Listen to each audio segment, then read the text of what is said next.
ये जिन खतरों की आप चिंता कर रहे हैं, उस खतरे की चिंता मुझे नहीं है। 4 राज्यों का देश, 20 करोड़ पॉपुलेशन।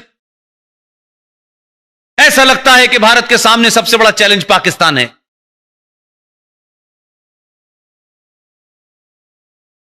अभी कुछ दिन पहले मैंने कहा, एक देश है, उसमें 4 राज्य हैं, टोटल पॉपुलेशन 20 करोड़ है। वहां फौज भी है, वहां पुलिस भी है, वहां F-16 भी है, संविधान भी है, शरिया भी है, और सब कुछ उनकी चलती है। इतनी फौज, इतने हवाई जहाज, इस सब के बावजूद भी वो मुल्क नहीं चल पा रहा है। मैंने कहा, मूर्खों, अकेला योगी 20 करोड़ को चला रहा है।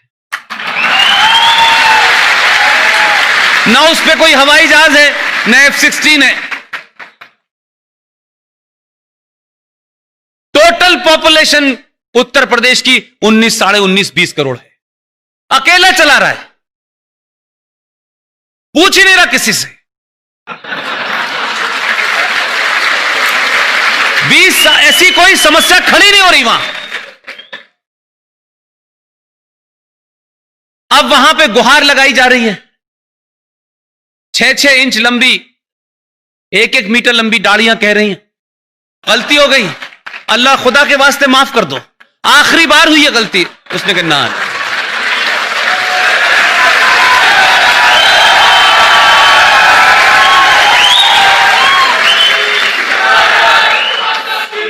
इसलिए मैंने कहा कि धन्य है आप लोग, समय रहते अपनी गलती का एहसास कर लिया और सही लोगों को चुनाया आपने। मैं किसी सरकार का पक्षधर नहीं हूं, लेकिन जो सरकार, जो लोग इस राष्ट्र को बचाएंगे, उनके लिए कितना भी लड़ना पड़े लड़ूंगा।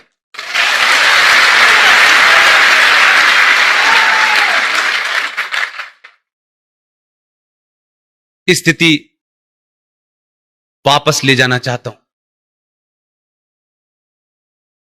वो 70 साल से जम्मू कश्मीर की इस्लामिक हुकूमत से, जहां मुसलमानों की मेजॉरिटी थी, 90% कानून उस विधानसभा में एंटी हिंदू हुए।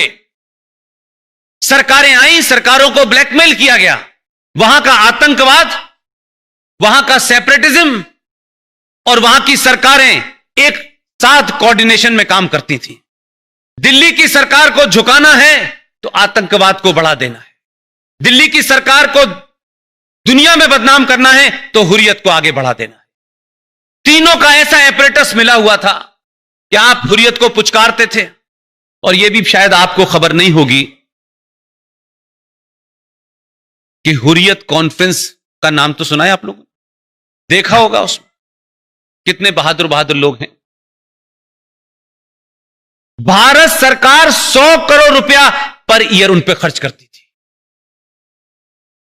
जो भारत के संविधान को आग लगाते हैं, जो भारत की सुप्रीम कोर्ट को नहीं मानते, जो भारत की पार्लियामेंट को नहीं मानते, जो उस जम्मू कश्मीर का विलय पाकिस्तान में करने के लिए मुहिम चलाते हैं, इस देश की बौनी सरकारों की मजबूरियां देखिए कि उन जैसे लोगों को एक आदमी का उठना बैठना, जाना, खाना पीना, बीमारी, उनके इलाज के ऊपर 100 करोड़ रुपया पर साल का बजट था। कोई पूछना ही नहीं चाहता। एक राज्य जिसका जीडीपी में 0% कंट्रीब्यूशन है, मेरे और आपके टैक्स से पलने वाले लोग इस देश में देशद्रोही पैदा कर रहे थे। हमारी पुलिस, हमारा भाई फौज का सबसे ज्यादा अगर भारत में अपने ही इंटरनल आतंकवादियों से मारा गया है, उस राज्य का नाम है जम्मू कश्मीर।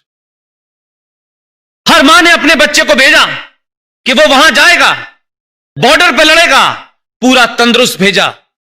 लेकिन जम्मू कश्मीर के अंदर जिस इस्लामिक आतंकवाद को सरकारों ने पनपाया, सत्ता पे बैठने का रास्ता देखा, वो बच्चे जो साबुत घर से गए थे, वो वापस लौट के आए तो हिस्सों में नहीं थे। हरियाणा का कोई गांव ऐसा नहीं है जिस गांव का बच्चा जम्मू कश्मीर में इंटरनल जिहादी आतंकवादियों से न मारा गया हो, इस्लामिक आतंकवाद का शिकार न हुआ हो। वही राज्य कहता है कश्मीर को जमहूरियत चाहिए, इंसानियत चाहिए और कश्मीरियत चाहिए। यानी इस देश में बाकी 30 सूबों को इंसानियत नहीं चाहिए, सिर्फ इन्हें ही चाहिए। ये अल्लाह के फरिश्ते हैं। वहां 100 करोड़ से घटते घटते बजट ही समाप्त हो गया है। ये अंदरूनी तकलीफें हैं। लोग सड़क पे पत्थर इसलिए नहीं मान रहे कि हज करते वक्त पता चला कि शैतान को पत्थर मारा जाता है। हज की एक परंपरा है कि हज जब आप जाएंगे तो जब तक वो अराफात की पहाड़ी पे एक बड़ा सा पत्थर है उस पे उठा के कंकड़ नहीं मारेंगे, उसे शैतान माना जाता है। इसलिए पत्थर मारने की परंपरा यह है कि जिस पे ऊपर पत्थर मार रहे हैं ये इस्लामिक लोग, इसका मतलब है वो शैतान है। ये नई परंपरा नहीं है, ये वहां से आई है।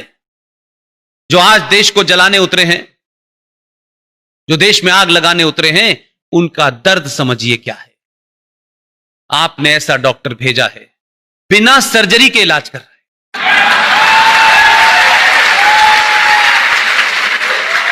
लोग एक बहुत बड़े कवि हैं, उनकी 2 लाइनें मुझे इस स्थिति पे ज्यादा अच्छी लगती हैं। वो कहते हैं कि न जाने कैसा ये आलम हुआ कि लोग हंसते हंसते रोने लगे, रोते रोते हंसने लगे। ये स्थिति वही है। धारा 370 और 35 पे नहीं हटी है। धारा 370 और 35 पे को बारीकियों में अगर आप जानते, जितना मैं 20 साल से पढ़ते पढ़ते था, ये धारा नहीं हटी है। ये भारत के अंदर, आजाद भारत में बौने नेताओं के दबाव में पिछले 70 साल में एक पैरेलल सत्ता थी, जो इनविजिबल सत्ता थी, जो आदर्श सत्ता थी, उसको समाप्त कर दिया है।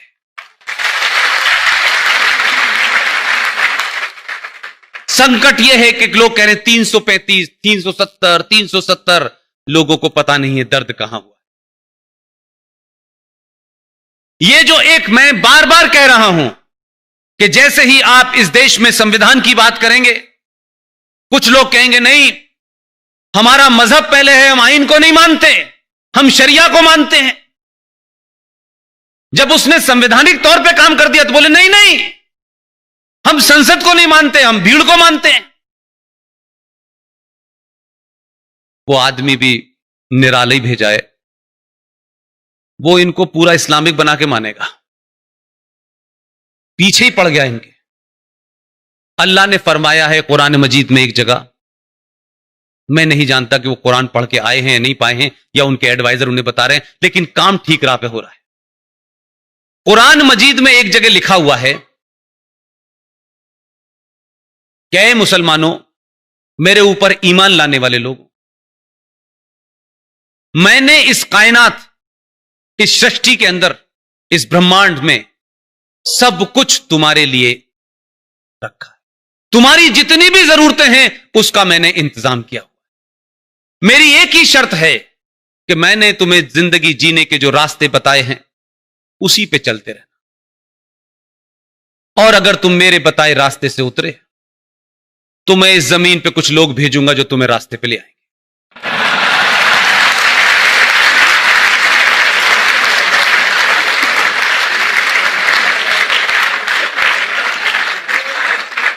इसलिए मैंने कहा पढ़ना बहुत जरूरी है। अभी तो एक ही ने पढ़ा है कई करोड़ों में से। अगर आप सबने पढ़ लिया तो ये फिर पत्थर अपने ऊपर मारेंगे। ध्यान रखिएगा, आपको लड़ने के लिए कुछ नया नहीं करना है, कुछ नया नहीं करना है। जो सरकार में बैठे हैं, जो सरकार को करना चाहिए था, वो सरकार पहली बार कर रही है। लेकिन मेरी शिकायत, मेरी तकलीफ, इस बात से मत खुश होइएगा, सरकार में हम हैं, बिल पास हो गया है, कानून बन गया है, कानून बहुत सारे बनते हैं इस देश में, लागू नहीं होते। आपकी जिम्मेदारी इस सरकार से 1000 गुना है। 1 मिनट के लिए भी अगर आप अगले 10 साल तक आपने सोने की कोशिश की तो याद रखिएगा, जो ताकतें आपकी ताकत को पहली बार एहसास कर रही हैं, वो इस बात से डरी हुई हैं कि अभी तो सिर्फ इन्होंने कुर्सी से उठने और बैठने का ही काम किया। अगर पूरी तरीके से ये हटी तो हमारा क्या हाल होगा। लिहाजा उस वक्त के आने से पहले सड़कों पे तमाशा करके डराने की कोशिश कर रहे हैं। वो नाजान अनजान नहीं है, वो इतने नादान नहीं कि उनको नहीं पता क्या कानून पास हुआ है। मैंने उनको, कई मित्रों को मैंने कहा अलग अलग समय पे जो लोग आते हैं उनकी फितरत को समझना चाहिए। तुम जिन्हें मजाक जिनसे कर रहे थे, मजाक मजाक में 2014 हो गया। तुमने गालियां दी इस देश की उस मेजॉरिटी को जिन्होंने सरकार को बनाया। कई एडिटर देश छोड़ के जाना चाहते थे।